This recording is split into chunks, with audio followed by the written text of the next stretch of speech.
I'm actually on to the other side now, which is a bit of a milestone in itself. Okay, so we have the alternator, generator, whatever it is. Probably a generator back in the 70s. I've got that back on, cleaned up here with the contacts. All good. So that's where I'm up to. So it's good that I'm actually onto this side now. So we'll see how we go. I'll show you more in a minute. Okay, so this engine has really, well, the whole bike has really been used and abused, and excuse me, I'm up to this stator windings, ignition points assembly, and with most things on this, it's got an issue. It's got something that's broken or been broken. So let me just show you the unbroken bit. So we've got a post here, which a bit of light going in there. If you can see, you've got your contacts here and here. So this is the connection for one of them, the other one goes to the body. So this is connected to, this is the hard bit to see,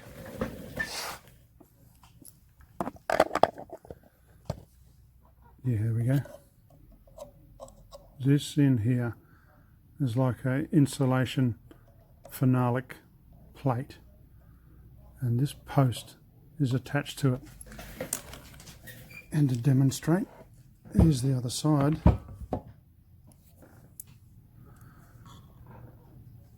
That's the underside there, and it's attached. It's like it's riveted almost to it. So now on this side, this is the problem. It's broken off. Oh dear. So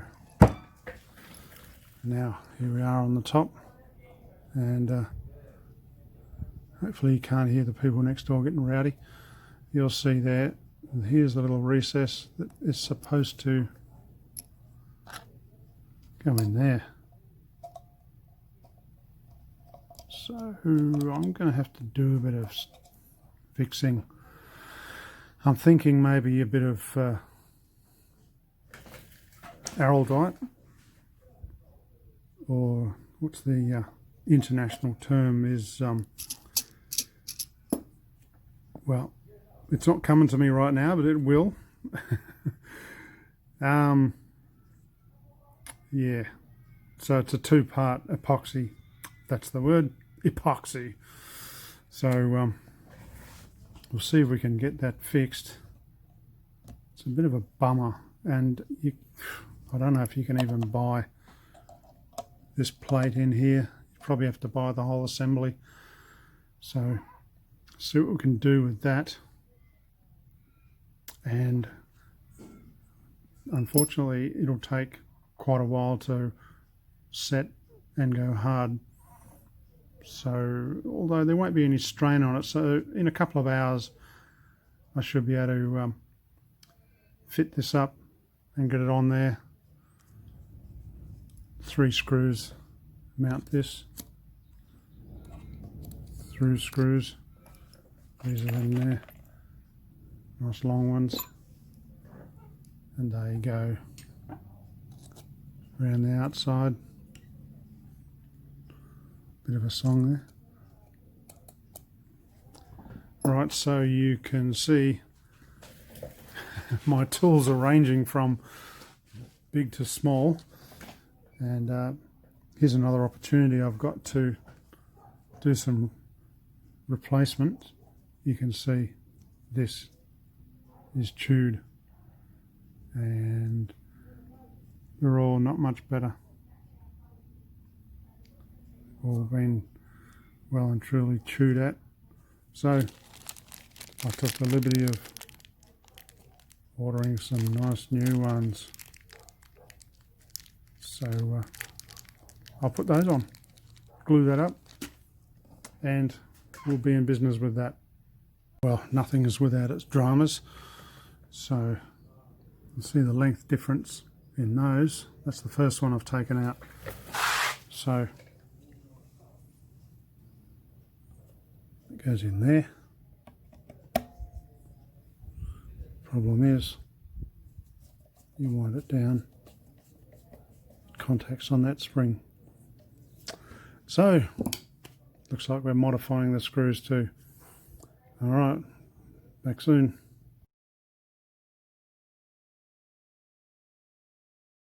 Okay, another quick update. As you can see, this is on magneto generator assembly, points assembly, whatever you want to call it. Barrels are on. And for the first time in, well, this motor was blown up when I got it, so this is the first time it's had pistons in who knows how long. The first time it's been able to one-handed try to do this.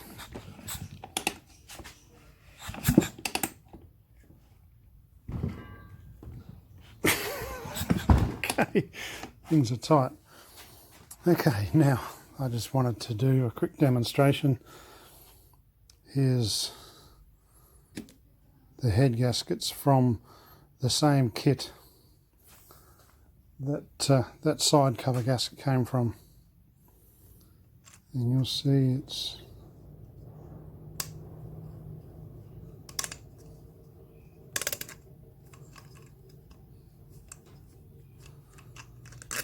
didn't quite go on square, but it's not just going to drop on no matter which way around you do it. With a bit of persuasion, yes. Okay. Genuine Suzuki.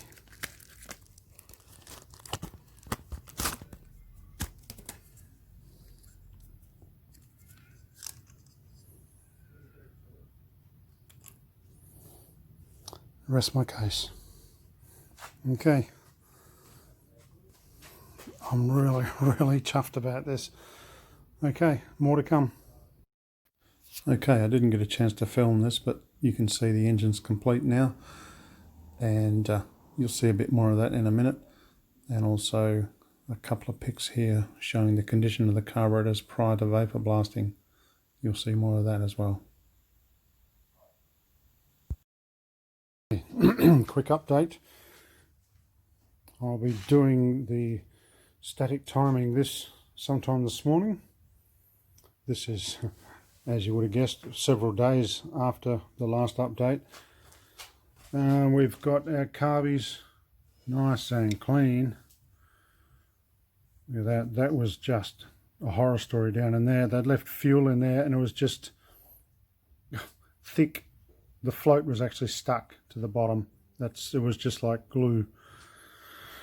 Right, just jumping in here with a few pictures, because I'm about to introduce the frame. It's been sandblasted and painted, so I thought a good idea to insert a few before and after pictures from the sandblasting. Gives you an idea of what it looked like and what it became after it was cleaned up. We have our frame sandblasted and painted. It was, in my mind, it was going to be cheaper to sandblast it and paint it than to get it powder coated. But I've since learned that the cost of the sandblasting and a couple of cans of really good quality paint so it doesn't just chip off, it was probably about the same cost as powder coating. So I'll learn these lessons when I do the GT750. That's part of what this is all about, is a learning experience.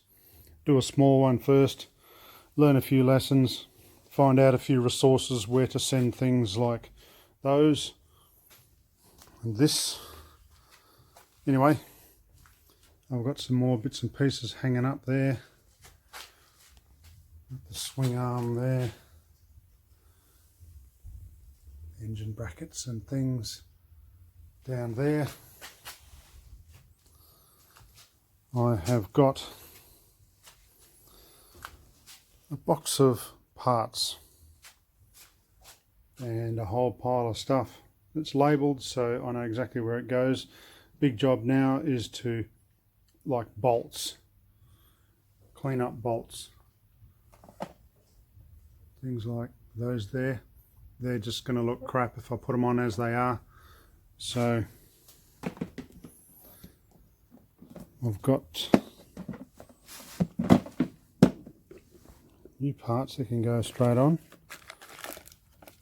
For example, these are new ones of these. See, that one's broken. So the side covers clip onto those. So I've got some new ones of those. I've got all sorts of new bits to go on this. They've just been waiting for this very moment. So these are the cushions for the tank. So they will be put on. They just go straight on there. So it's all go. So it took a while to strip this thing down because I had to label everything, and straightforward job just to pull it apart, but the labeling, so that when I get to this point it all pays off. So yeah, I got my job cut out for me. So without further ado, let's get on with it.